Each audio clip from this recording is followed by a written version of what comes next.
Welcome. Welcome. Welcome back to the Conversation podcast. How do you see our new setup? The last time we had you, we weren't looking this good. Hey, it does look. Hey, Look, you can move the mic closer to you. Yeah. it did upgrade. Upgraded? Yeah. Yeah, I remember because I said, like, you know what? We can't have this new setup and not, like, bring you back to come have a proper conversation. How have you been? Man, life is perfect. It's been a minute. How long? Over a year? I saw Yeah. you. That's good. How's the book? Man, at this point, I've sold over 8,600 copies 8600. and over 8,300. Most of them right there where you met me at. Yeah. When we first met. Yeah. Yeah. Wow. God is good. 8600. Wow. That's really awesome. I'm super proud of you. Just for record's sake, I know you to a very good extent, but this conversation is not even about me. You know, it's about people getting to know you, hear your story, and I think you have a great mind, and that's why I say, you know what, I'm gonna bring this guy back, and we're gonna talk again. So for the sake of the listeners and the viewers, now, do you wanna tell them what your book is about? Yes, most definitely. Yeah, go ahead. So, as a matter of fact, I just published my second book too. Nice. Yeah, so the first book is called What If? What if? Okay. It is a role reversal of white and black people. So what I did, I took white people and put them in African Americans' position Right. and put us in their position. Right. And it's mainly so and then people can understand from the viewership of where we come from when we say certain things or what we have been through as a people. So they can get a different insight because what I learned is that most people, we can't go outside of our bodies, Right. but through our minds. And when you see something different and you see the reversal, then your mind goes outside of your body and you are no longer stuck in a boundary, if that makes sense. Right. So it's like let's switch role for a second. You know, let's as black people, let's take all the advantages you have as white people, and you take all the Disadvantages, if you want to look at it that way. Will Yeah. you want to call it advantages or disadvantages? Okay, so let's do it like 'Cause this. To me, To them, look, I'm no racist, right? But I think there is a great deal of white advantage in this world, you know.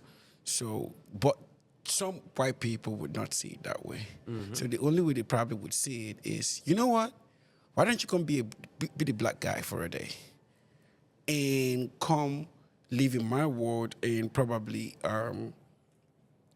get the experience of everything I experience. Then you would understand if my own position it's an advantage or disadvantage. You know what I'm saying? I'm probably not making sense, but I hope people listening would understand. But if I'm a white guy for a minute, I don't want to be actually. You know. no. Okay. So I think it's a disadvantage. right.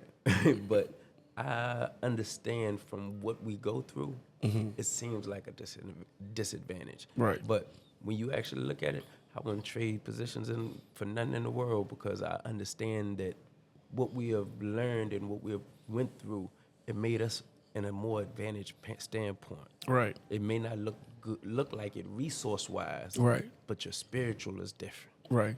Your because your spiritual is different, you can go through a hard time and won't Right. basically cut yourself off because of the things that we have been through as a community. It makes you, the people, I like to say it this way, the people who go through the hardest stuff, they also become wiser. They also learn how to create with nothing. Right. And those people actually, they shapeshift. Okay. Why did you write that book? What led you to deciding, you know what, I want to write a book about black and white switching places, you know, and get to experience each other's world. You know what I'm saying? What got you to that point? When I first started, I wasn't writing a book. Right. I asked God to give me something that'll help me make money where I never sell drugs again. You were selling drugs. Well, I was in prison You for were in selling prison. drugs. Okay. And I didn't want to do that no more. So what he did, he allowed me to see something. So track back. You were arrested and imprisoned for selling drugs, right? And while in prison, that's when you, I ended up saying this prayer because my parents ended up coming to see me and they were sick. Right. So I went back to the cell, got on my knees, asked God to give me something that helped me make money so I never sell drugs again. right, About month and a half later, I'm walking on the compound, and I'd been studying Black history for about 3 years. I looked, and I seen a Black correctional officer, right, and it was a white guy cutting grass right in front of me. I looked and I said, "Man, this could be a Black slave master and a white slave." right, And the idea came, I told my friend, he said, "I could see it." About 2 months later, I'm going through a Black history book. And what I seen was two slave masters, two white guys chasing a slave, a Black guy. And the idea popped back in my head. And out of anger, I started doing the picture that day because I heard God said work. I started doing it, and for the next 3.5 years, I ended up with a bunch of artwork. And two correctional officers, two women, they said, "You should write a book to your artwork." From there, I didn't know how to write a book, but I'm a thinker. right, I started putting words to paper. God gave me the words. Next thing you know, I ended up with a book sitting in prison, but it wasn't published. right. In October of 2020, I ended up getting a $6,000 commission check, and I took $1,200. Ended up, this lady 2 months prior, I had started talking to her.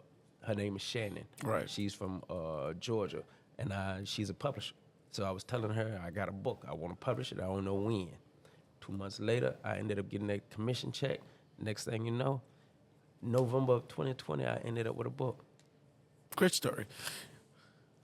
What was life like in prison? It's a bunch of stuff. So it's emotional wise, it can be draining, but at Right. times it can be because you learn to adjust and you learn to go through life. Right. You adjust to it and you make the best out of it. So while it was sad, it was also happy. While it was upsetting and frustrating, you also make it where it became one of the best things that could ever happen to me. I don't know if that answered the I mean, question. you took your pain and turned it into power. That's literally what I can make out of that. How long were you away for? I was technically, I normally tell people 13 years, but Yeah. it was one day before 13 years. So One day. God has humor. I mean, you had one day less for that thing. That would be 12 years. 364 days. Well, yeah, I think 64 days because 365 in a year. Yeah. Oh, that's good. Before we go back to prison, let's talk about your life before incarceration, before prison. What was your life like? Who was you as a kid? Do you remember? As a kid, I was. What was your dreams? What was your hope? As a child? I technically always, my mother used to try to get me to be an architect, Right. but I told her I was an artist. Right. I didn't know what type of, all I know is I like to draw. I didn't know what this was going to shape shift into. I didn't know what an artist does, how much money an artist make. I never seen nobody make money off of art.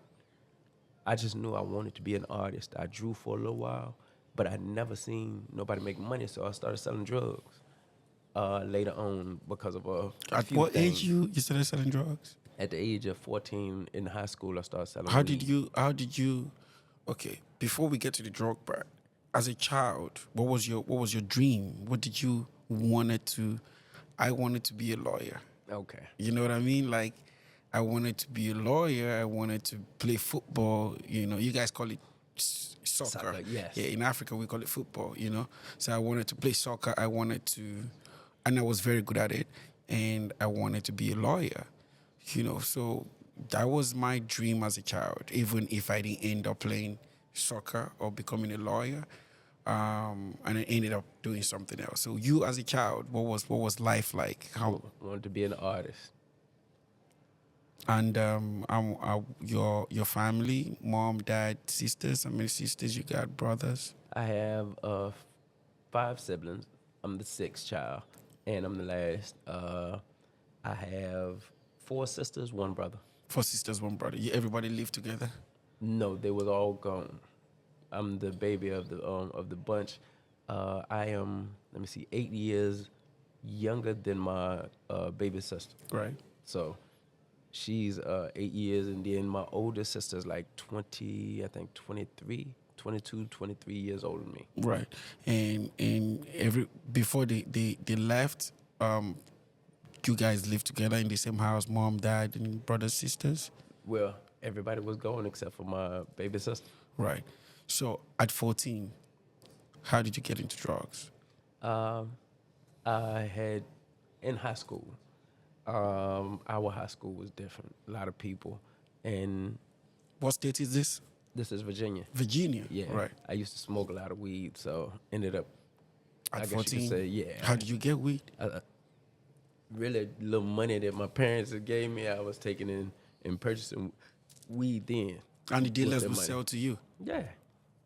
So in order to, I guess you could say I've always been sort of a hustler. Right. Because I used to cut grass. I used Right. to wash cars when I was young. I started selling candy. Right. In fact, this is how everything started. Started selling candy at the age of 14.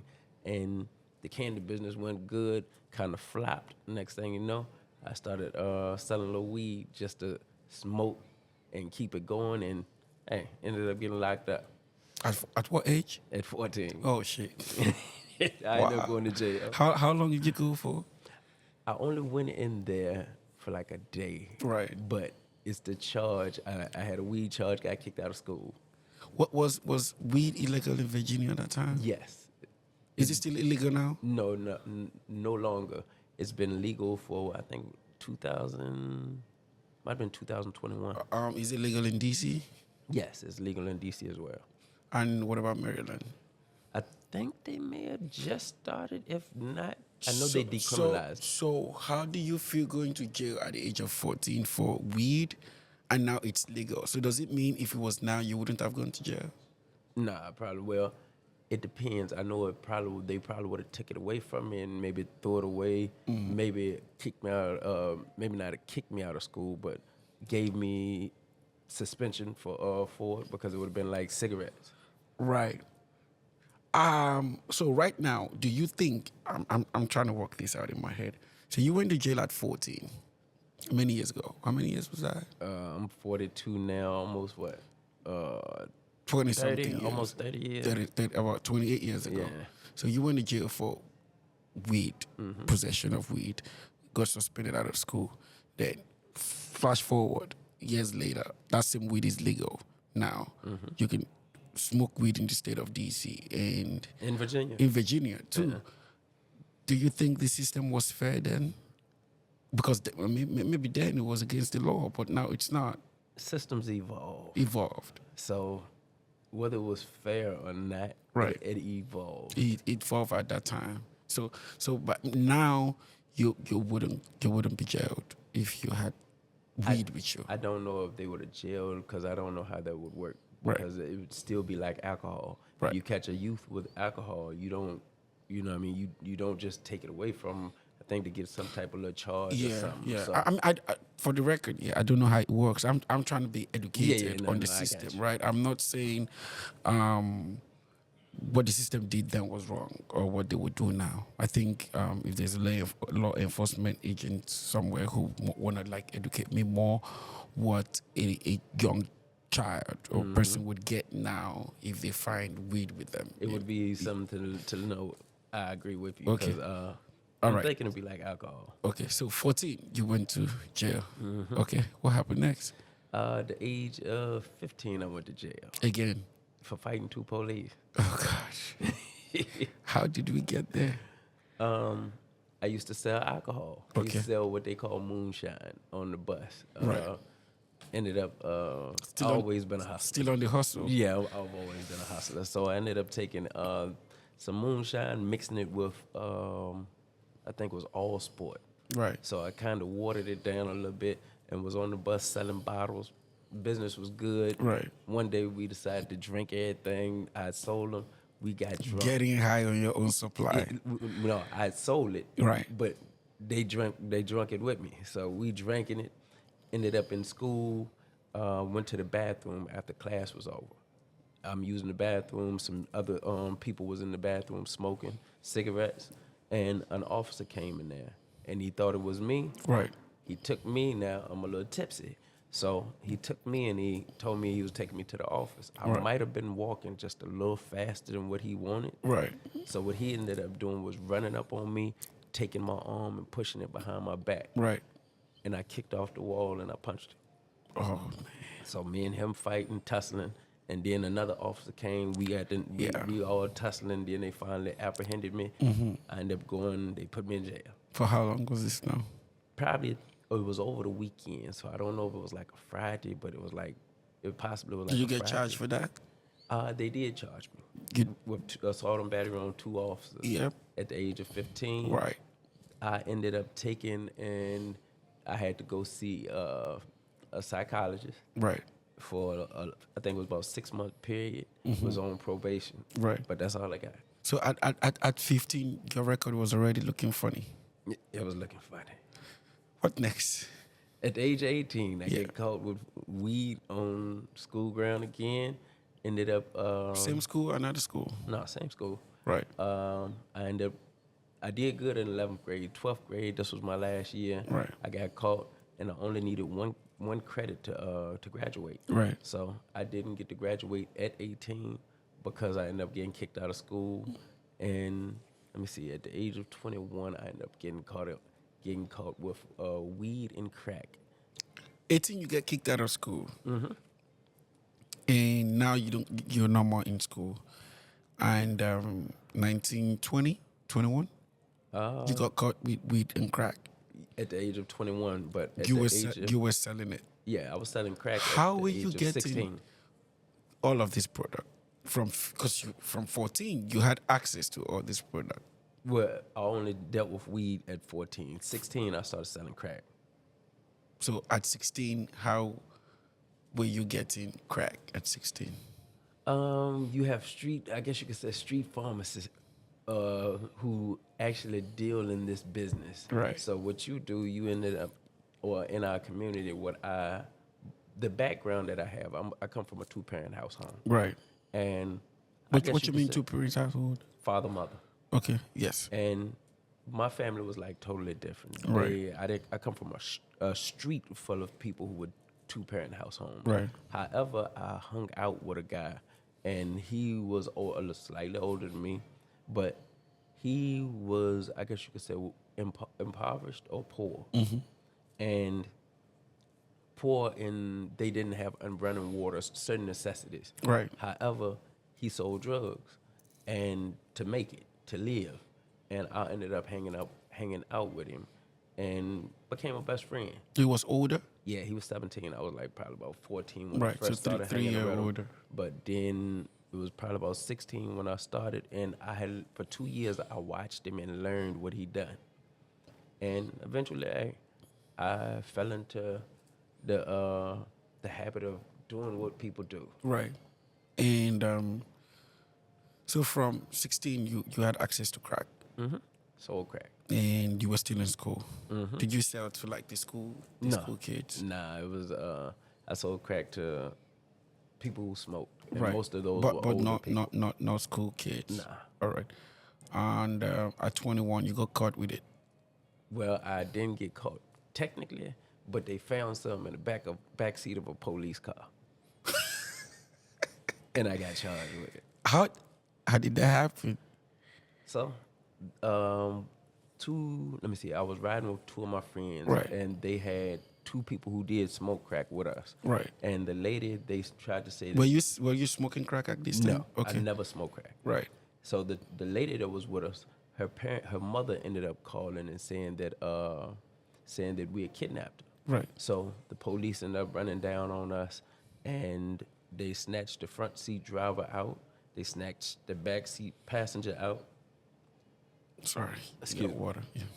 And one of the officers ended up pulling up on me, and he was like, look, me, before I got out the car, I prayed and I asked God, don't let me get caught with the drugs on me. Right. And what ended up happening, when he patted me down, He patted me down and missed it. Right. And I ended up kicking my shoe off, telling them about my key that was in my shoe. They ended up taking me and putting me in the backseat of the police car. Me, I was able to take with handcuffs on and put the drugs in the backseat of the police car. And they dropped me off. They came back to pick me up. When they picked me up, just so happened they had found the drugs. They charged me with it. I ended up doing 10 months because they ended up finding some weed and some crack. Right. But I took they null processed my crack charge, and I took a plea for the weed charge, and they took the weed charge and made it a misdemeanor, a felony. And I ended up with a felony weed charge. So that was the first time you went away for a while. 10 months. Yeah. 10 months. At 18, I ended up doing 2 months. And then at the age of 21, I did 10 months. But what was it 2 months? What was it 2 months for? For the weed that I got caught with at the high school. Oh yes, the one they caught you with in the school. That was a felony charge. Right. Yeah. So when they so at 18 you did 2 months for that, and then you got out, couldn't go back to school. Now you're fully in the business then, because there's nothing else to do. Oh no, I was fully in business at the age of 16. Wow, God damn it. Yeah, but at the age of 21, Yes. I did end up getting my graduate. I finally graduated. Finally graduated. My mother, thank God for my mama, because she ended up going to the high school and asking them could I end up taking Your last credit. And I ended up graduating, but then after I graduated, I ended up getting in trouble and having to do 10 months. 10 months. I was 10 that 10 months, like, because that's the first time you went away for a 2 months, straight 10 months. How was that? In my mind, I wanted to change. Right. I wanted to change it when I did the 2 months. Right. But I'm doing 10 months. I got probably about $30-something thousand at home. And my mind was, I'm getting out of here. I'm going to change. Right. However, 4 days after I came home, I was back in the business. What did you do with the $30,000 when you got back? Put it in drugs, eventually. You invested it in drugs? Yes. This is pretty much what I know. Up until then, I'd only had technically 2 jobs. I worked at the age of 14, cleaning out it was a warehouse. And they ended up finding me because I was smoking weed. At the age of 16, I worked at a newspaper place called Virginia Gazette. And they ended up finding me because I was smoking weed. And, hey. These two organizations fired you then because you were smoking weed. And now again, that's the same question I'm going to ask. Weed is legal. Do you think if it was now, it would legally be okay for them to fire you? Nah, they probably wouldn't fire me. Right. Because it wasn't, the first one I was asleep. Right. So really, technically, they fired me because I was asleep, the first job. Right. The second time, they actually fired me because I was high. All right, right. But I was a good worker. Right. It's just the fact that I came in there high all the time. So the man was like, man, I got to let you go. Let you go, okay. It's been interesting so far, man.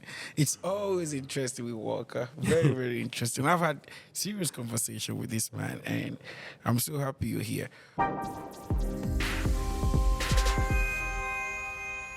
Before we move past your 10 months, I want to ask, like, your both parents, they were alive during this time, right? Mm-hmm. What was their effort like, towards trying to making you a better person, seeing all these things you were doing and how it could land you in trouble? What role did your parents play at this point, from your age of 14 when you started getting into trouble to when you went away for 10 months at 21? You said, what did my parents... Yeah, what did your family, your parents, what did they do? They just dealt with me. Dealt with you? In what sense? They didn't... It ain't like they... I guess you could say it's not like they told me what to do. Mm-hmm. They did tell me, you need to straighten up. Right. But it wasn't like they really told me, yo, you need to stop doing what you're doing. Right. They gave me I guess you could say, the leeway to move about as I did. So it's kind of, I don't know. They really didn't put no pressure on me to stop. To stop. Yeah. That's where I was going. Like, what type of pressure did they put on you to stop? What type of advice? What type of guidance did you get from 14? Because I'm African, right? And I know the type of energy African parents put into us making sure their kids are like well straightened up. So that's what I'm asking. You know, what did your parents do from the age of 14 to 21? What type of role did they play in your life towards helping you be a better person? They were spiritual. Right. So I got a deep spiritual background from them. And they were great parents. It wasn't that they wasn't trying to guide me. Right. It's just that me being who I am, they knew that I was just going to do what I had to do. And eventually it would work itself out. So Best way I can 21, put it. 10 months later, you came back home. Before you came home, you said you wanted to change. Wanted to change. Was doing Bible studies in the jail. Was doing prayer with people. A little bit of everything. And got home and went back to the streets. Why? The best way I could say it is, until you put something else in you, you'll do what you know. And I didn't have nothing else in me that I really wanted to do. Like I said, I wanted to quit, but I know how to do this. I'm good at this. So what ended up happening was I went back to what I knew. You wanted to quit. You felt like you didn't have the option of something else you could do if you quit. And I did, but I didn't know that I had the option. Your mindset gets stuck in just a position or in a place in life. And until certain things arrive, you're stuck. So you went back, So I went back. took your capital, your $30,000. Well, eventually, what ended up happening, I put it all in there. And started dealing. Bigger weight. I had talked to a few people sitting in prison. I had one seller, and me and him, we had talked about some things at one time. And I ended up capitalizing off the idea and the thought, but listening to certain music too. Right. Pushes you to Thug Motivation 101. Young Jeezy came out. Look, Jeezy owe me money right now. I like to say, look, Jeezy sent me to prison. Wow. But because of the music. The music. It motivated me to want to go to a higher height. Higher height on the street level. Yes, and what happened? I did. I mean, I wasn't a king. What song from Young Jeezy? What was the It title? was the whole album. The whole album. Yeah. What was the album called? It's Thug Motivation 101. That album, look, I ain't even gonna lie. Look, when I say amazing album, I'm only saying it from the standpoint of the thought process that I was there. Right. And how it actually did motivate me to want to be better. If you go back to that day and time, a lot of young black men got motivated from that album. To be drug dealers. To be, bigger drug dealers. So what you listen to and the environment you find yourself does play a role in the Yes. decisions you make. Yes. So let's get the next chapter of you when you picked up after your 10 months. What was your execution and your movement? What was it like in the drug dealing In the industry? drug deal? Yeah. So, I'd already kind of, even in my lower level street life, I ended up being somewhat, I guess you could say, somewhat like a boss in my area. Yeah. Small area. It ain't like I was selling no bricks of cocaine or nothing. Right. But in the area that I was in, when I came out, my mentality had changed. I started selling weight. There was the guy who was over top of our community selling drugs. He was gone. He was in prison. Right. So one of my cousins, he knew that I had sold weight. I had done this. What is weight? Sorry. Oh, selling weight is selling best way I can put You, it. you gotta educate me. No, 'cause- you good, you good.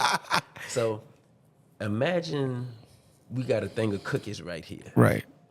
The single cookies Right. would be like an ounce Right. or a smaller amount. Right.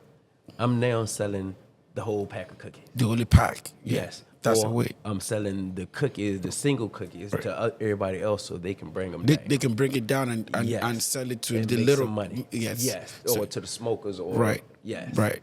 So you were more like a distributor. That's what I was. Right. So because there's gonna be a retailer, you sell as a distributor, you sell to the retailers, right? Distribute to the retailers, and the retailers sell to the consumers. Yes. Awesome. Okay. Yes. So that's what you mean by selling weight. That's what I mean by Okay. selling weight. Go ahead. And I'm selling weight, and what ended up happening, I had a little group or a little community that was under me. I ended up going to prison. I ended up making a bad sale at the age of 24. And from 24 to 37, I ended up doing prison time, but I was given 23 years in 2006. 23 years. 23 years. Okay. So 21. You came back after 10 months. So then you're like 22. I'm 22. Right. And then you went another level. About 18 months, inspired, yeah. ready to go, selling on the distributing level. Yes. Right.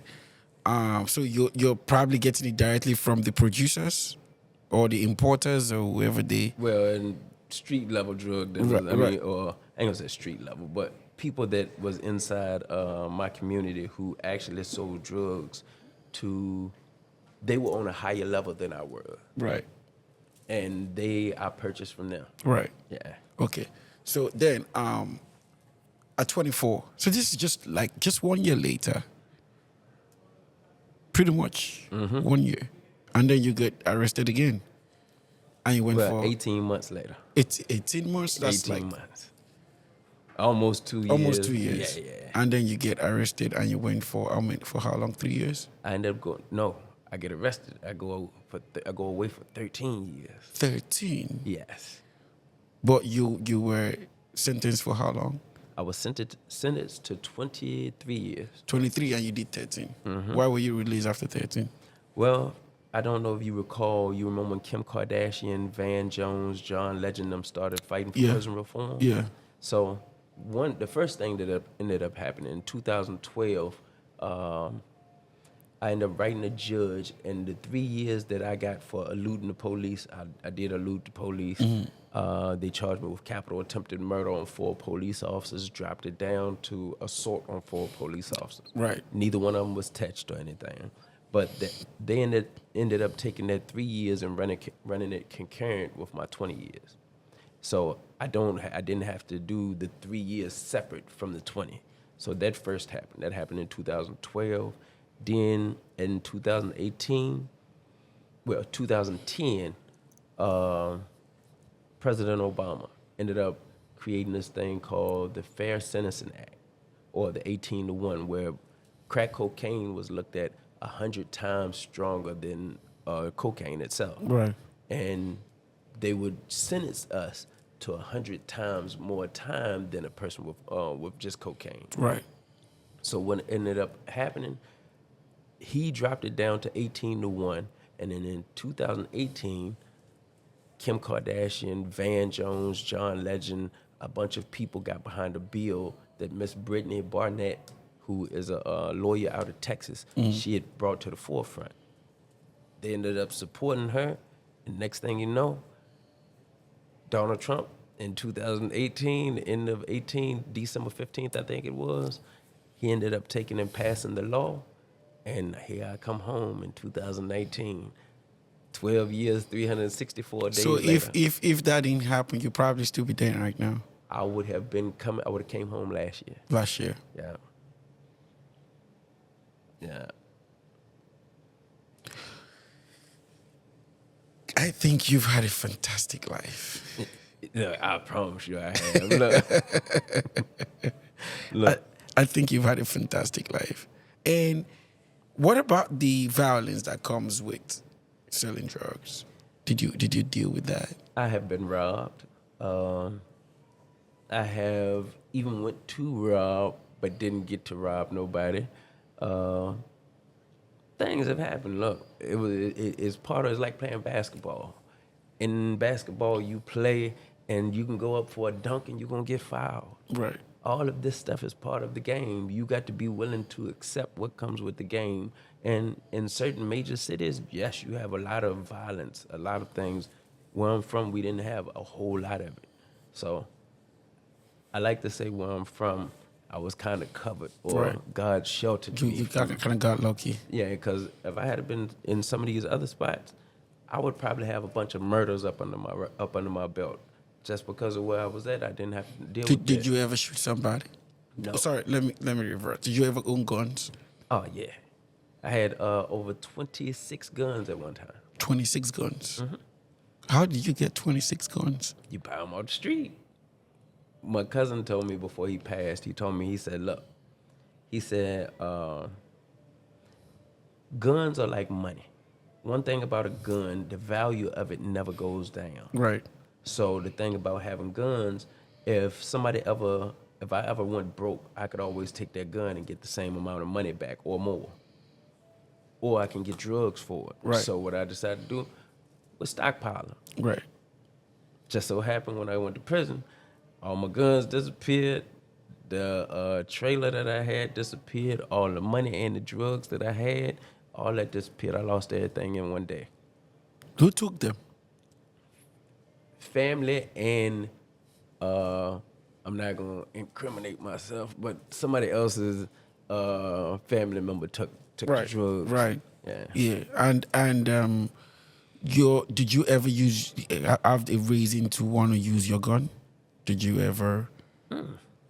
Mine wasn't meant to actually go to war. Right. If I needed it, yes, but and I used to go and practice shooting, but Right.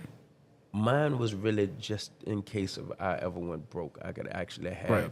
I got capital sitting over there. Right. So you bought them for as more like an investment Yes. reasons, but you didn't need any form of certificate to buy them because you were buying them off the street. No. This was totally illegal. Right. Yeah. So somewhere in the street of Virginia or DC or Maryland, you just go somewhere, you buy a gun. Well- Unregistered, untraceable. You got people who do drugs that might bring you guns. You got people who are in the drug game that might, want to sell a gun.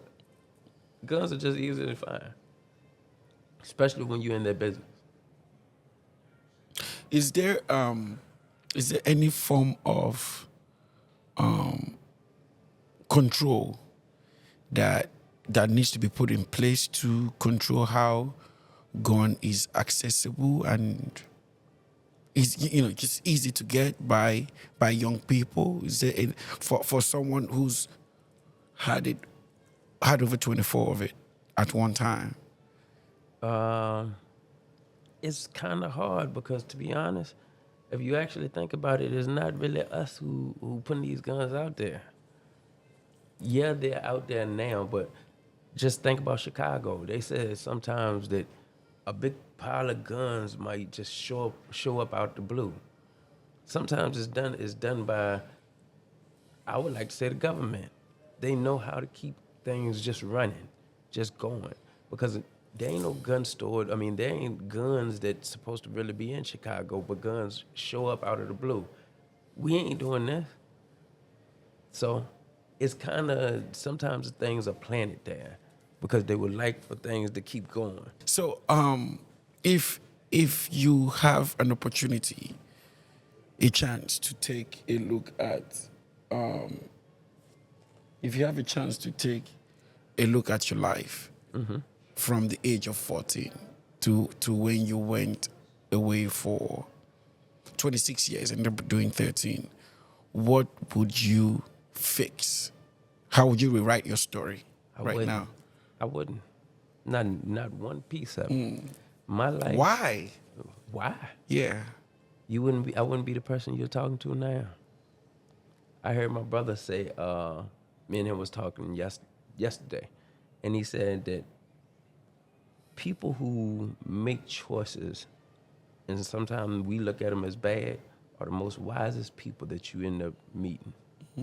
And yes, it's by the choices that you make that you learn the experiences and you learn how to have conversations with people that wisen them up. Me, I wouldn't change not one thing because it made me who I am today. But if you didn't know this story, most people wouldn't know that, hey, he did 13 years in prison, or that he got in trouble about 3-4 different times before he ended up going to prison. But now look at him. He sell art. He sell books. He do everything that's right. Our stories are meant to be impactful. Right. If I didn't have this story, you wouldn't really look. We wouldn't have been taught. Right. I wouldn't have been out there selling books in D.C. Right. I probably would have met you because it was through you selling books. That's how I bought some of your books and we connected. So, what was life like after you came back? Being, if I'm allowed to use the word, an ex-con, like literally, how did people treat you? How did people receive you? What did the society see you like? How did you deal with it? Because there's an aftermath, you know? How did you deal with the entire process? What was your challenge? What did you face? I didn't face challenges. Right. My story is like different. I ain't even gonna lie. I like to say it or tell everybody that God literally ordered my path. I came out of prison and 4 days later I go to the gym. My sister had a 7-day pass. Right. And I go in there. The owner ended up walking me around, sharing the building with me. And we stopped at a pull-up bar. And Right. I asked him, I was like, yo, you mind if I do some pull-ups? He said, no, go ahead. I did 20, and he asked me after that, he said, yo, you want a job? I said, give me a couple days, or let me think about it. I came back, ended up working there for 3.5 years. So he gave you a job. He knew you just got back. Look, God just opened up doors. Did he know that Yeah. he knew you just got back? My sister told him that she Right. had a brother who You just got back, right? The next thing that ended up happening, one day I'm walking to Aldi, the grocery store in this area. Yeah. I'm going to Aldi and I get up there and I'm on my way back, and it was this car wash, and I was like, man, you know what? I need some extra Extra money. dollars. You know what I mean? So I'm gonna see if I can wash some cars. Right. So I stopped and I ended up talking to the guy, and he was like, look, he said, if we need some help, we'll call you. The next day He called you. I'm talking to him. I'm up there. I'm washing cars. I'm getting paid $6 an hour. Right. $6 an hour plus tips. Right. I look across the street about at 12 o'clock, and it was a bunch of cars over there. It's a car lot. Right. And I said, man, I probably could make more money over there than I can washing these cars over here. I asked him, could I leave? I left and went over there real quick, hollered at the owner, or spoke to the owner. The owner said, look, I said, look, man, you mind if I wash your cars? He said, nah, but you look too smart to be washing cars. Cars. I said, I am. I said, but I got to start somewhere. He said, you think you can sell cars? I said, I used to sell drugs. I'm pretty sure I can. Wow. He said, look, come back Monday. I went back Monday. He didn't make me a car dealer. Right. I mean, a car seller. Right. He made me a tag and title dealer. Right. So I did tag and title for them for 6 months. They fired me. Why? His sister didn't like me for some strange Right. reason. Look, to each his own. Right. But what it was meant to do was to push me Push forward. yourself somewhere else. And I needed the experience Right. of tag and title for later on. Right.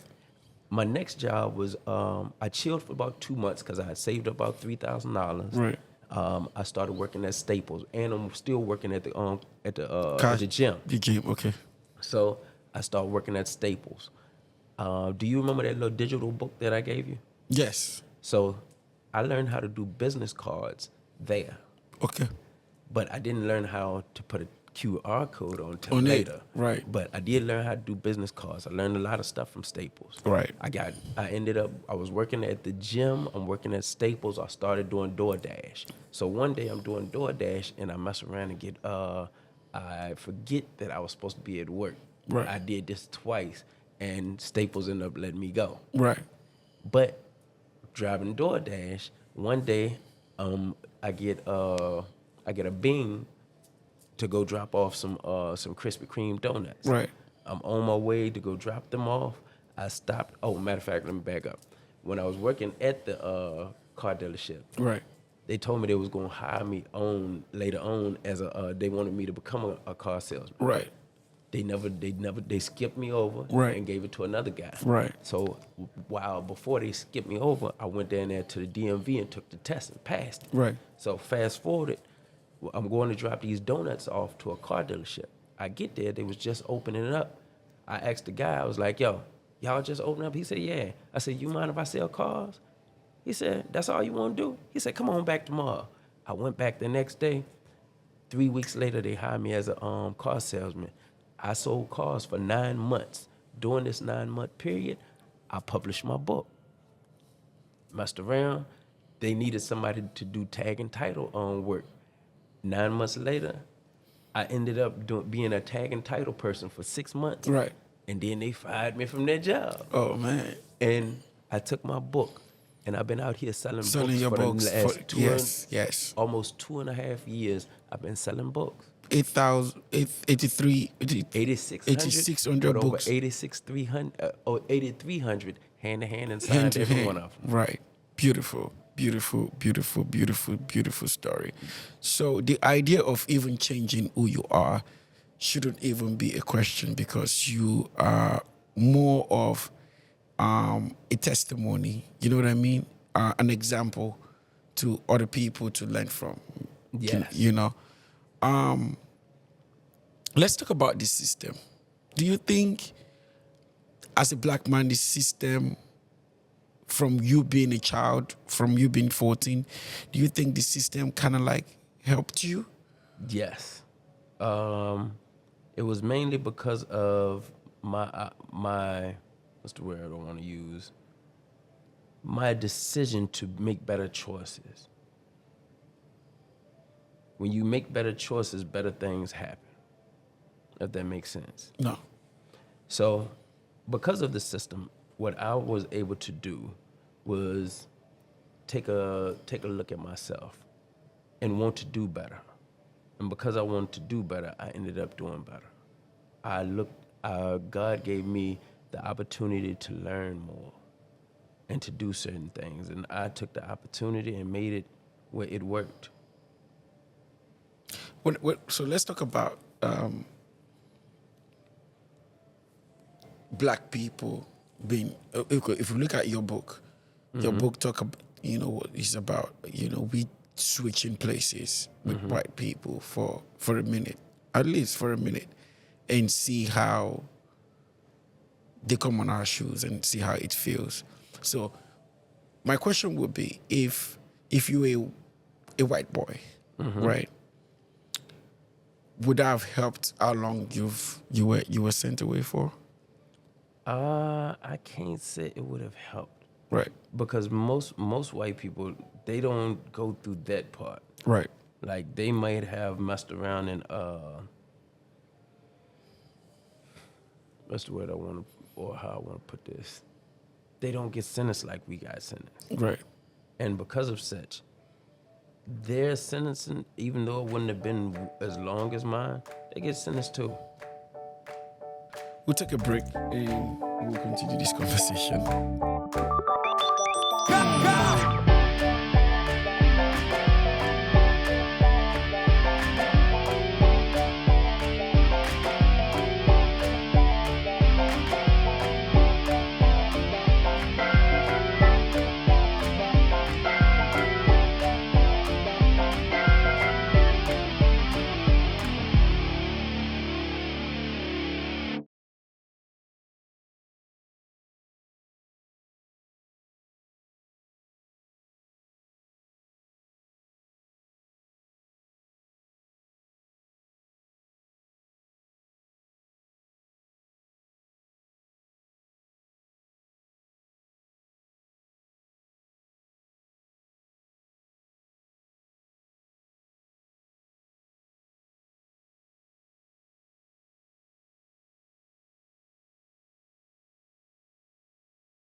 It's been a fantastic journey of yours, right?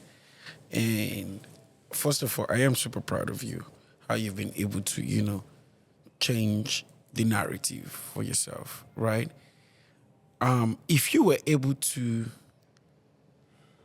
get jobs, maybe like, do you think age played a factor? Because after you came back during your 13 years, you were able to like go out there, look for jobs. You talked about working, at the gym, the car wash, selling cars and all of that stuff. Didn't you think this is possibly something you would have tried earlier, or you think age kind of like played a factor on your level of thinking at that time? I like I said, time did. Right. Time just played. God knows how to give you perfect timing. And while you may not know everything that you're going to do, you have to just move along with time. Learn all that you can learn, because 90% of things that you do, you're going to only use stuff that you have already learned. Mm-hmm. Communication skills. I learned a lot of communication skills sitting in prison. And I just was able to come because they had job fairs, right, and things of that nature. So I learned how to be communicative. I learned how to just be able to use myself as a tool to push forward, but I've always been that way. Do you think I've never been to jail, right? So I don't know how it is over there. But do you think there's a proper system in place that when people get locked up, you're not just being locked up, but you're being kept somewhere where you can be rehabilitated? Is there a rehabilitation process that help people like yourself who is different from when you're committing murder, right? Or you've committed murder and you're locked up. But I think when somebody is making wrong decisions, like selling drugs and being arrested a lot of time, I feel like if there is a system that helps with the rehabilitation of their mind when they are brought over there, it helps them become a better person. So the question would be, while you were in jail, what was the system in place to help people like you retrace your step back? And when you get back to the society, you're not just like, okay, you're free to go, boom, go. And then you go make some mistake. Was there like a system that helps you be a better person? They do happen to have classes and a bunch of stuff that's in there. They don't force you to take anything. Right. It's up to you to decide and make the choice to want to better yourself. Some people, they sit in there, they watch TV, they play games, and they might even work on their body. Right. You have to work on your mind. You have to work on to me, we're 3-part beings: spiritual, mental, physical. And if you work on all three, you become a better person. Because you don't want to just be mental and spiritual, and then you let your body go to waste. You want to work on everything. So they do have, but you have to utilize the things that's there. That they have. And I was in federal prison, so I did do 2 years in the state, but I wasn't really there long enough to know what they actually have. Right. But in the federal system, they did have certain things, but it's up to you to utilize. To use it or not. Let's talk about gun violence. Mm-hmm. Because it really baffles me how you were able to have like access to guns to the point of having 24 guns. I've never owned a gun in my life. Never. I've seen it. I've gone to the gun range, shoot. I know how to shoot, but I never bought one. I didn't think I have a reason to, But I know it's everywhere in America. It's really, really everywhere. Imagine if you are in Africa, where I'm from, Nigeria, and you have 24 guns. You want to take the entire community, or what you it's like it's trying to stage a community war. Like the government will come for you. Like, bro, what are you doing? You haven't won in my country. Mm-hmm. It's almost impossible unless you're a genuine criminal, genuine killer. But in your sense, you're not. You're a businessman, you know. But you're dealing on the illegal stuff. Yes. Right. So that's how I interpret it. So 24 guns, 26. 26 guns in the state of Virginia. What do you make out of that? I mean, hey, it was just part of life at the time. Learning, it was something that I used, and like I told you before, Yeah. I was only gonna use them if I needed to. Right. But they were really just if I needed to actually use them, and that was really to make more money, just in case my money went gone. And that takes me to, I interviewed somebody one time because I'm doing a documentary on gun violence called Guns of America. And I saw a parent, young lady and her husband driving and road rage, you know, in the process of driving road rage. And the other guy, boom, shot at them.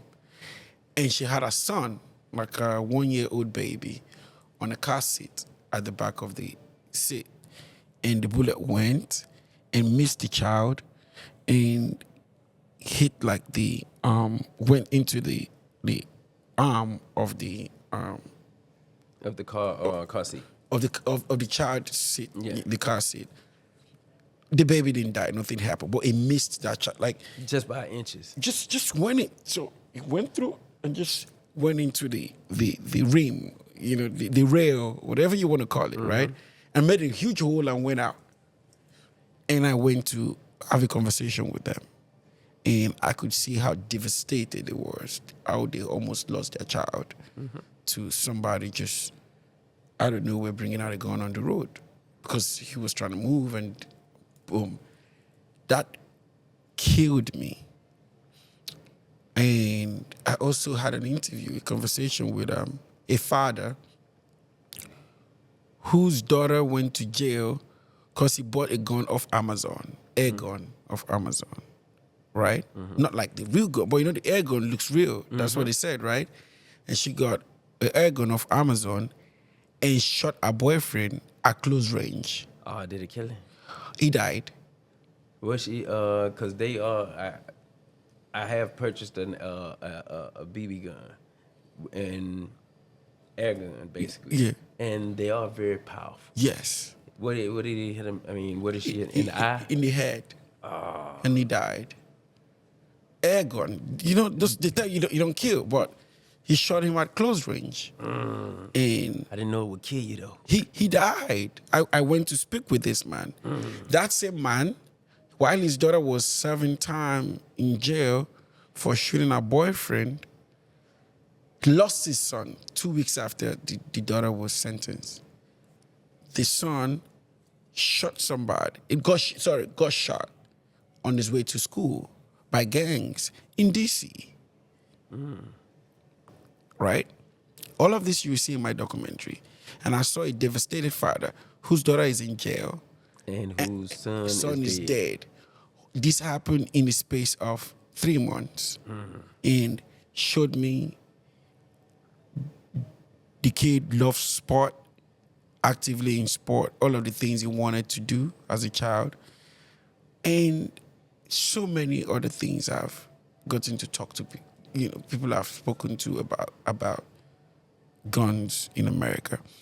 I've been at Walgreens in DC at night.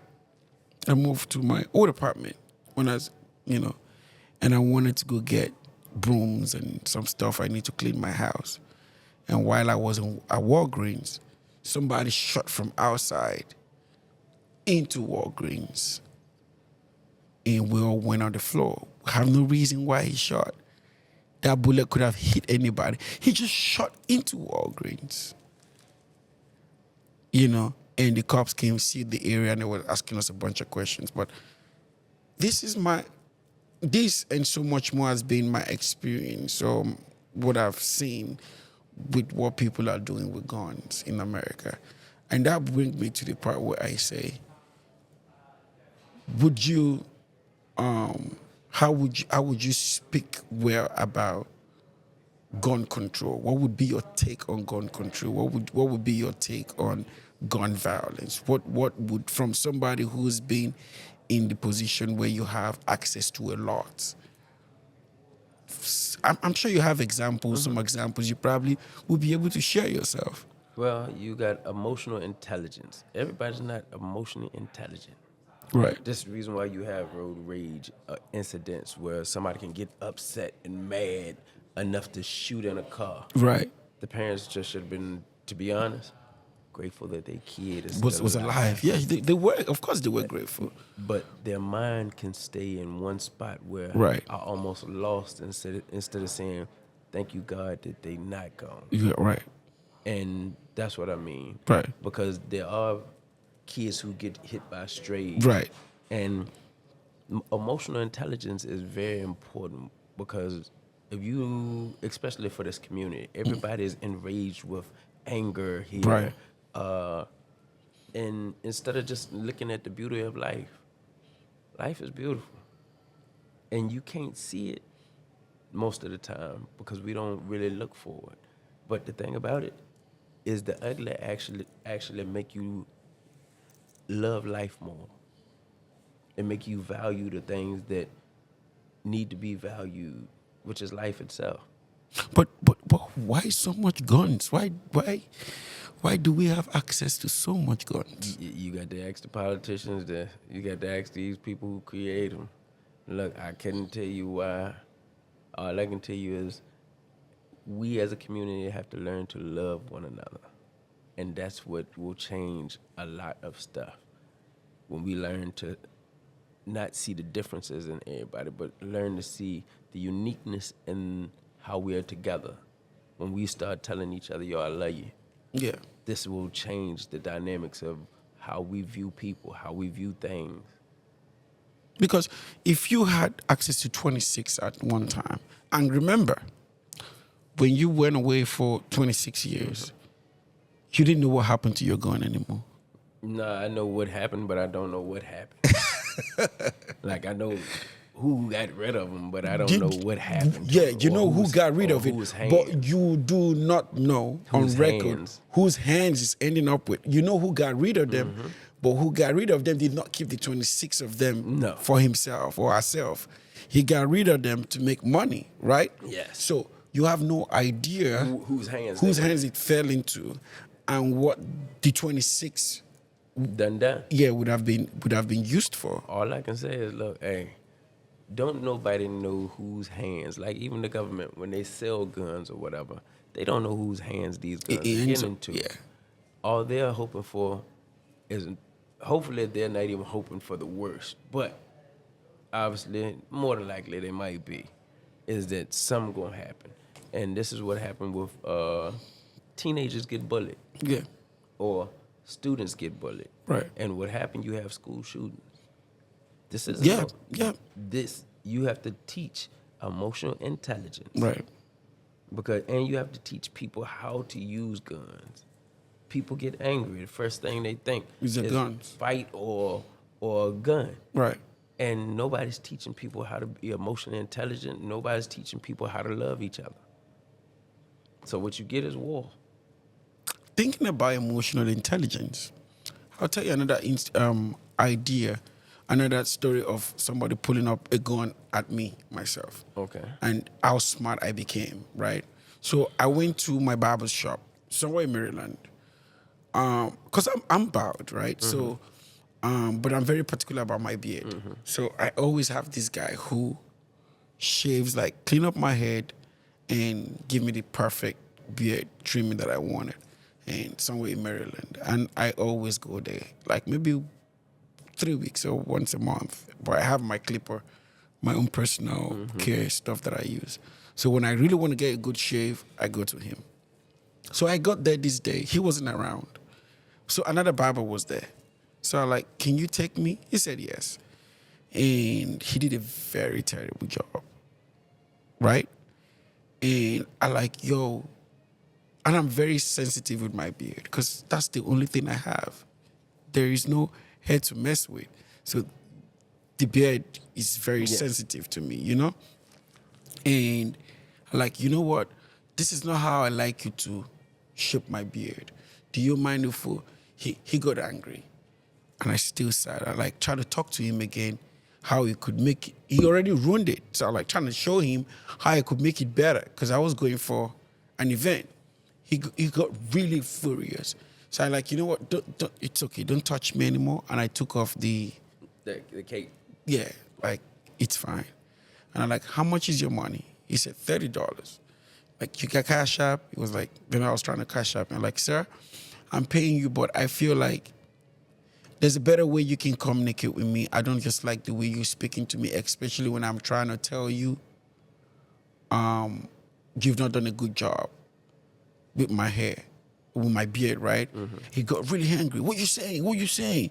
You gonna pay me my money or what? I'm like, yeah, I'm gonna pay your money, but you need to calm down. I already asked you for your Cash App, but you're not listening to me. You messed my beard up. Mm-hmm. And that's the part I'm trying to communicate to you. And I'm like, you're gonna give my money. You see, if you don't give me my money right now, I'm like, and I was like, you're not gonna touch me. I'm like, you said what? That's when he got up and he went into his drawer. I knew he picked up a gun. You get what I'm saying? Mm-hmm. So I knew he picked up a gun. That's when a part of me said, this guy he's done his time. He's done time in jail many times, right? I've never been to jail. And I have to be the careful one. Mm-hmm. I'm the one who has a lot to lose. Mm-hmm. Life. Yes. He's ready for whatever. If you look at him, you will know this guy wants to go to jail so the government can look after him. So he's looking for somebody who's going to send him back there. So when he picked up a gun, I said to him, you're not going to use that thing, right? I said, you're not going to use that thing. And he was like, what are you going to do? So I kept quiet. I was looking at him. So I let him, he was right in my face. Never been a human being in this world that I stood to my face, except that guy. So I knew if I react, it would get messy. Mm-hmm. I didn't have a gun, never had one.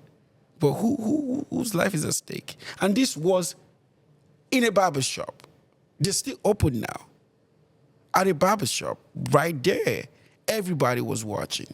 And his colleague called me, was like, what's going on? I'm like, this is what he did. He said to me, just give him his money.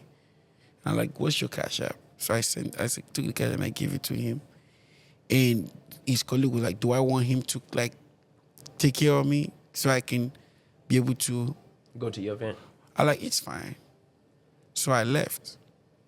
But what I was able to do then was understand that I have a lot more to lose. Life. I could have been shot by this guy. This guy do not value. He doesn't care what's going to happen to him. I have a brighter future. I'm younger. I have a family to raise. He has nothing to lose. I have a great career ahead of me and everything. He do got a lot to lose. He don't know it.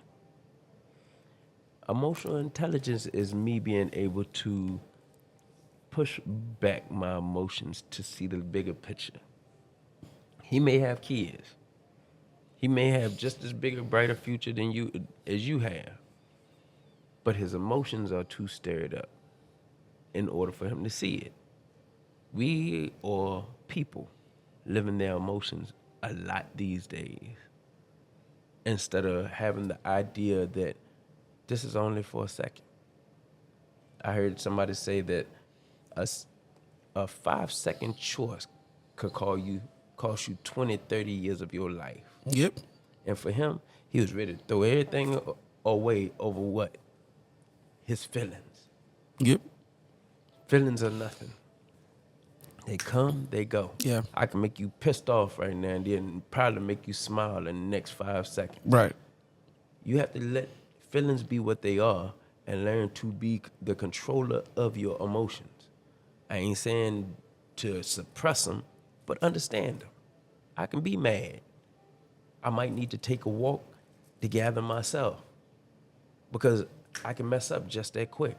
And with him, he was willing to throw everything away off of an emotion. Right. Not that neither one of y'all don't have something to throw away, because even if he has been in prison or haven't, because we don't know, he still is a human, and you are. There would have been 2 lives lost instead of just one. Right. His life would have been sitting behind a box, having to deal with nothing, over nothing.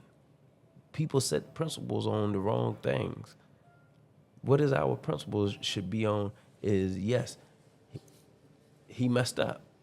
He didn't want to hear that. He couldn't deal with that. Right. But he have to learn to deal with, look, when you mess up, somebody correct you, it's only about you learning to be better.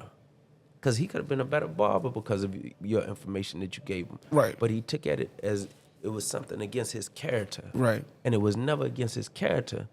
It was against the thing that he couldn't get right at the time. Hopefully, what happened is this young man be back. Another thing that I know about that guy was, I think he's sick, right? So I will explain that. I've been cutting my hair for over 36 years and counting, right? Mm-hmm. And I've always seen barbers cutting your hair, you know? Mm-hmm. This is what something like this did. I cut my hair myself. Like, I shave all of this myself. You know, you do this. And when it's time to trim you, you know, Mm-hmm. use the one hand. Sometimes my barber, he uses like the razor blade, Yes. the sharp one, and he gives you nice line and stuff. This guy is sick. So I could relate to the fact that he was sick. That's why he's so angry. I'll tell you why I feel like he was sick. All the while he was barbing me, his hands was shaking. He was never able to hold Steady. this thing steady. So all the while he was barbing me or cutting my hair, he was using this hand To steady. so you will see like it was the fact that he was holding it, his hand was still very shaky, like someone that had like Parkinson disease. He dealing with some stuff. Yeah. So I felt like when I was telling him, you didn't cut me right, the anger he was expressing was coming from the inside of what he's dealing with. But he didn't know I wasn't his enemy. And this is most people. People don't understand one thing. Everything starts with you. Right. You are the main character of your story, and you have to center yourself. Me, I center it around God. This is where my peace, my joy, things don't go wrong for me. Right. I ain't saying that things don't happen, but I learned that I am the controller of whatever happens. Yeah. In spite of, I don't have to be angry. I don't have to react. I have to ask God, hey, what are you doing in this season? Right. In this moment, what do you want me to learn? And this is where I become better. I become, because my focus shifts not on the problem, but on me and how I can shift. Right. And when these things happen, you become a better human being. Like you said, he's dealing with something. And it's from within. Right. All he know how to do is be angry. Yeah. And he needs help. He needs somebody that can just have a conversation with him. Right. Because conversations and communication is what shapes and reshapes the way we think. He needed that to be challenged. Nobody's probably challenging him to think. And this is society as a whole. I feel like if I see that guy again, if I ever go to that shop, I would have a conversation with him. You know, a conversation from a place of love. Yes. From a place of care. I feel like he's fighting something because I didn't do anything. All I said was, you didn't cut my hair right. Man need a hug. And I was trying to tell him how to better cut my hair. Yes. Or shave my beard, rather. And he was so hungry, and he picked the gun. One, he had messed up. Men don't like to mess up. Two, nobody has talked to him in the way that, one, we already know, like you said, he was dealing with something. Right. So he don't know how to take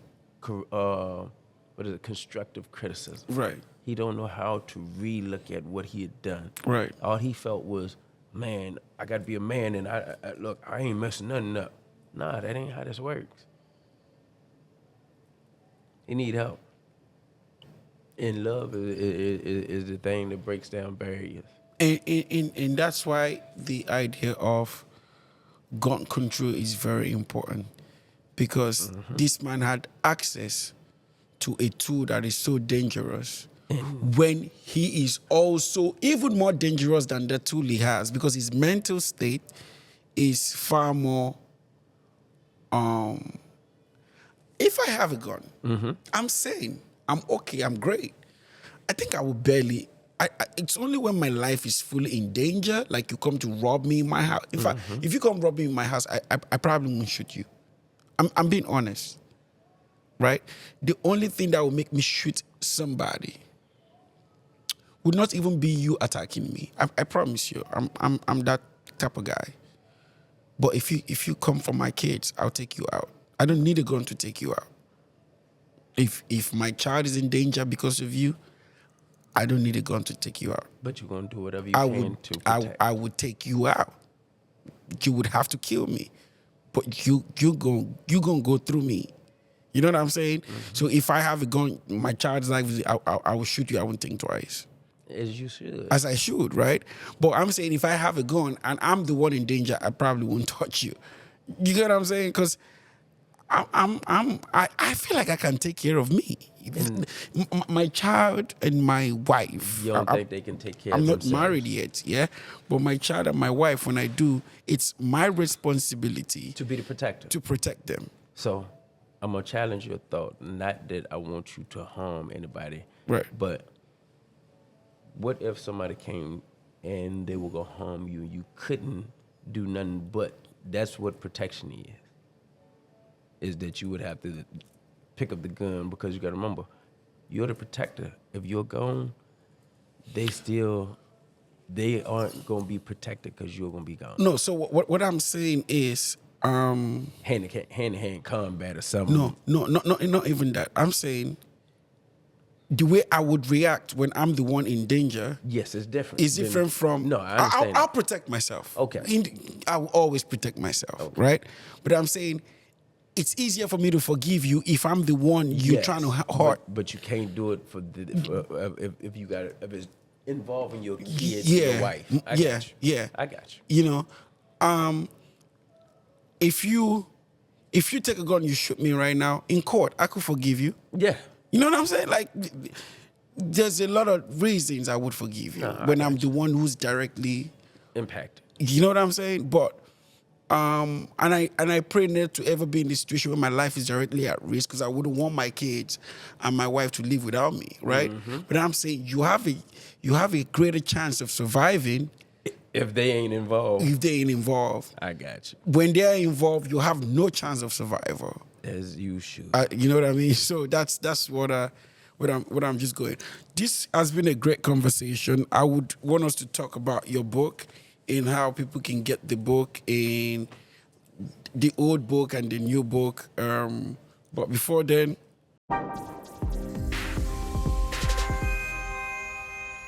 yep. So your book. I know about the one I bought. You know, you say you have a new one? Yes. Have you started selling that one?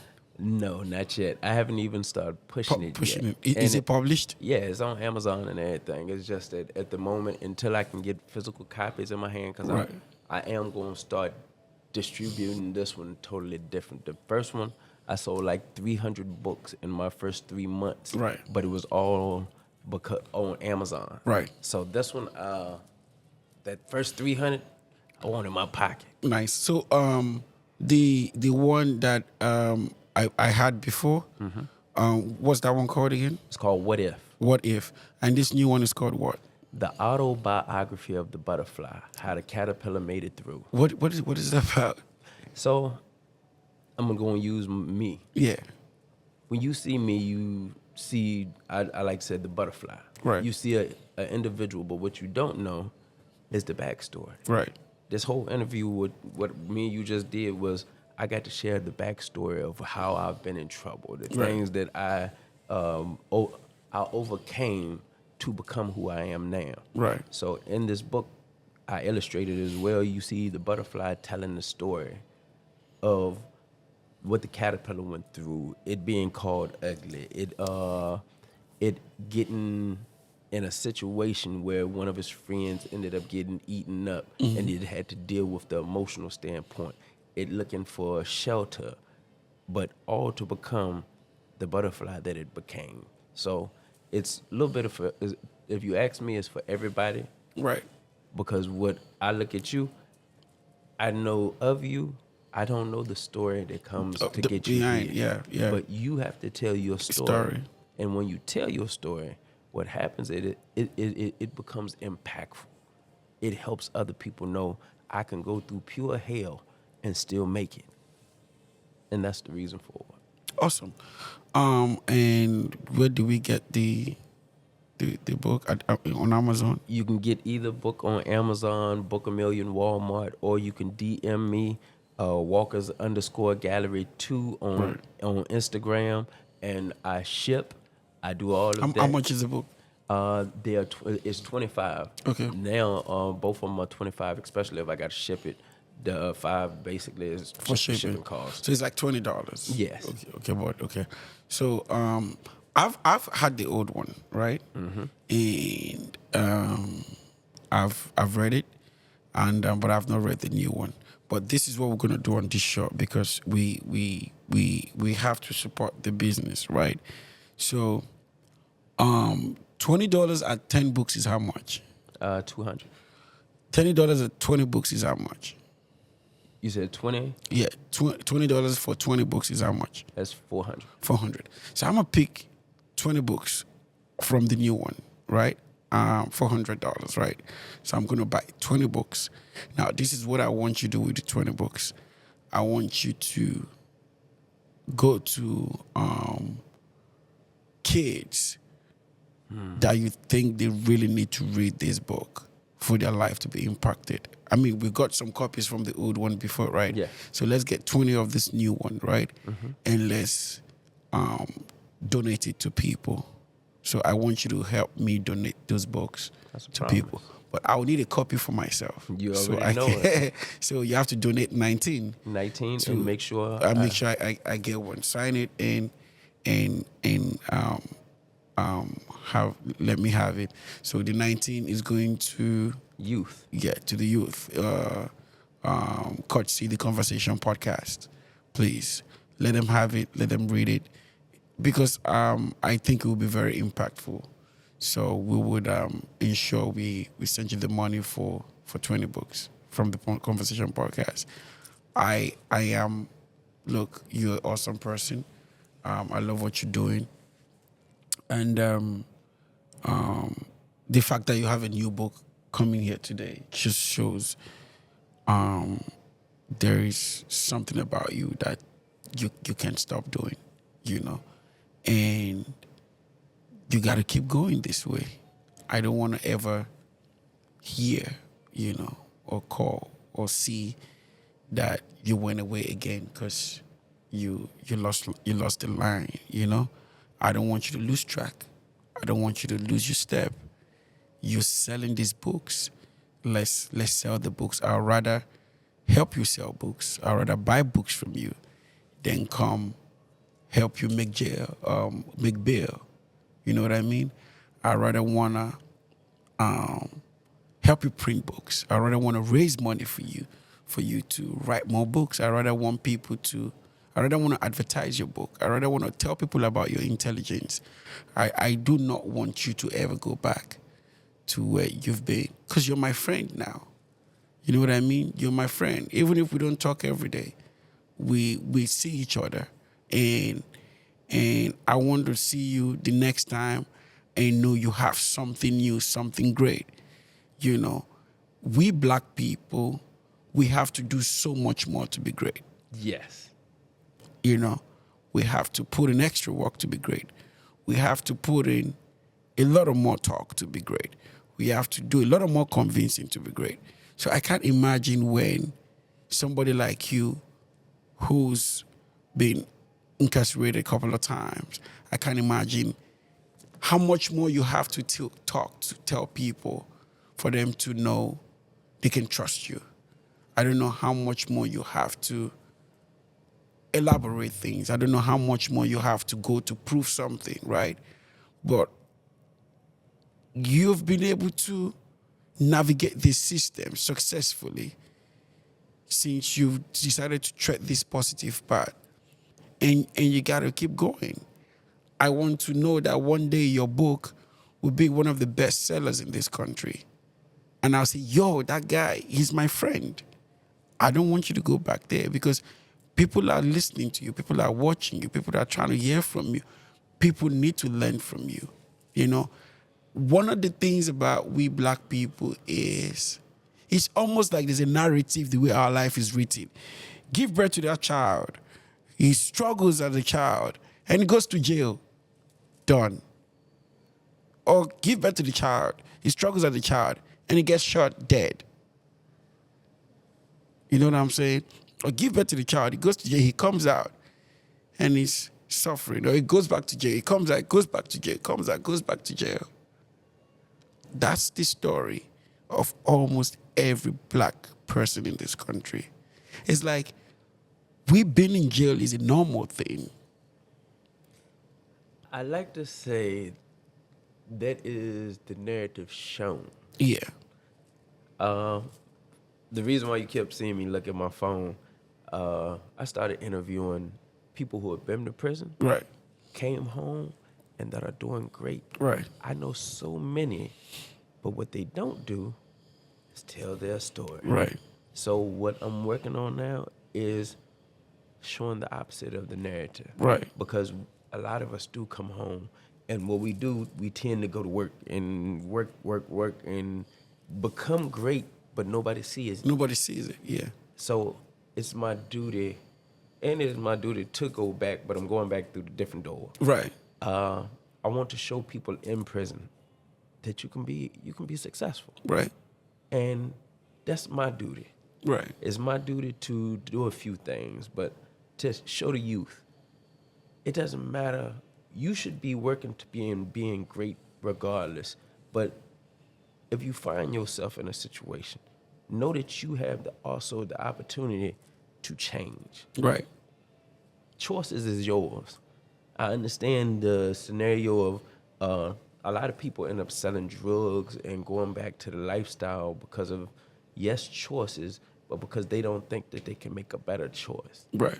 I can show you different. Right. Because I had to work 2, 3, 4 jobs before what God gave me. It says your gift will make room for you and put you before great men. Right. Before your gift is actually used to do the things that you're called to do. And my gift, I've been drawing ever since I was 8 years old. You never knew. That's what's going to make a way for you at the end of the day. I didn't know. Right. I knew I was an artist, but I'd never seen nobody. Yeah. To be able to see Yeah. someone successful, whether it's in doing what you do, Right. to be able to see someone successful in being able to draw and sell it, Right. and know that everything that we Because see, you didn't have the information.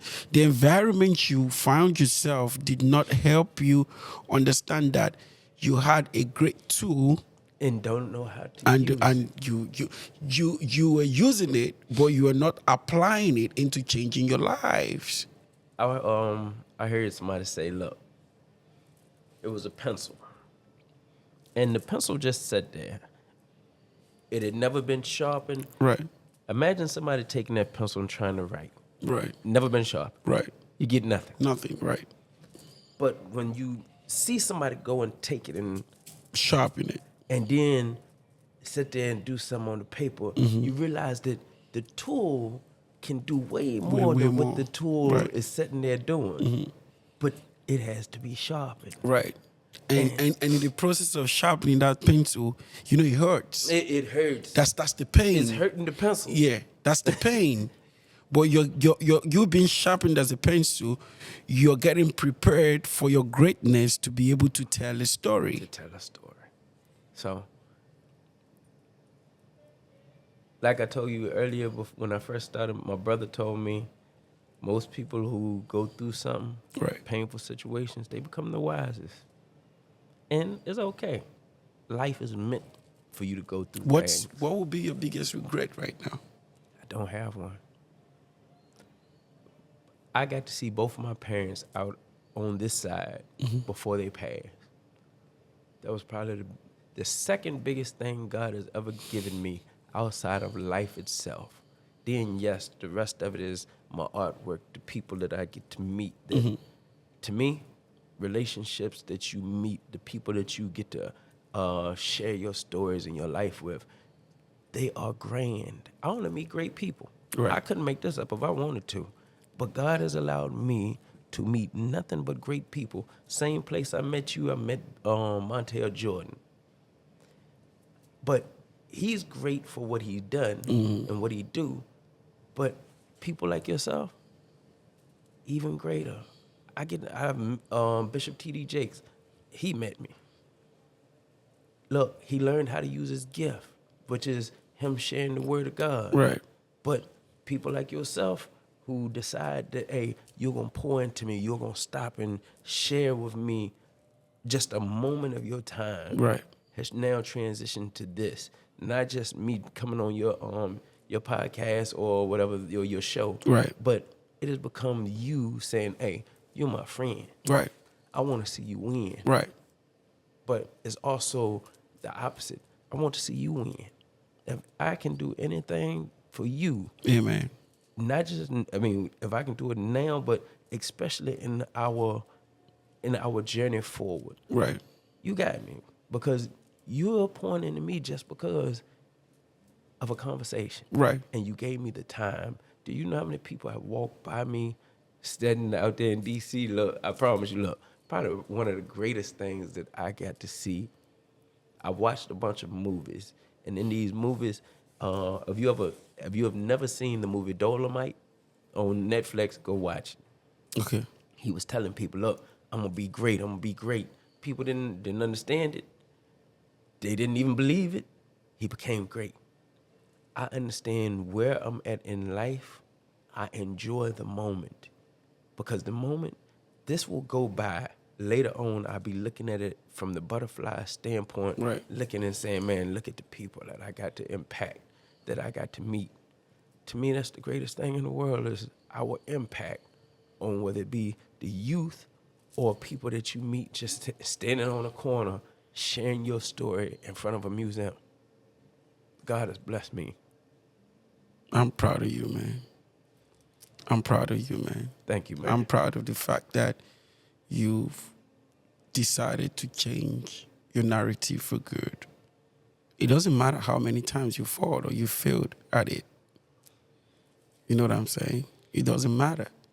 We all have different stories. I never did drugs, I never sold, had guns and all of that stuff. But it don't make me better than you. I've been through my own. Yes. And I came out of it. Everybody's problem to me Yeah. is on the same path. Right. It doesn't matter if you got cancer or whether you go to prison. Right. They're on the same level to Right. God Right. because they're your journey. Right. And to me, I just love this journey. Yeah. The beautiful part of it is when you say you have no regret. That speaks a lot because it means everything I've been through, I learned from it, and I'm moving forward. It's how I write the narrative from here. That's what matters, and that's what I'm tapping into. That the narrative has been improving. Again, when I met you, it was one book, What If? And you came now, it's another book. We're still that one in line. It shows growth. It shows consistency. You know what I'm saying? So what I would say is keep writing, keep looking, keep searching. Maybe what we should also do as friends is I'll probably help you do some research and see where you can get better publishing deals, better publisher, bigger publishers who would listen to your story, your narrative, and be able to take your product. Because publishers are like record labels, you know, right? If you have a good record company, they could take it and take it somewhere. I promise you. But if you have like the regular guys, so So we could Brainstorm. brainstorm. We could see how you can do better, and then you can go back to prison through the right door And help. and help people and go have more conversations with people. And I'm open to talking to some of your friends or some of these people that has been there and come out. Because this whole thing is about storytelling and let people who's listening to us learn from the story and be ready to change. So my last question to you would be, what's your message for that boy or that girl who's currently treading on the same path that you did once tread right now? What will you say to that kid? Find your gift. And then whatever that gift is, work on it. I would encourage them, if they can or if they will, to put down whatever they're doing, whether it's drugs or whatever, and work on the gift. I had a gift. I didn't know that it could move forward. Go find the information. Today, your phone is the computer. You can find everything you need right there at your hands. You just got to be able to work this thing and learn to move forward. Consistency.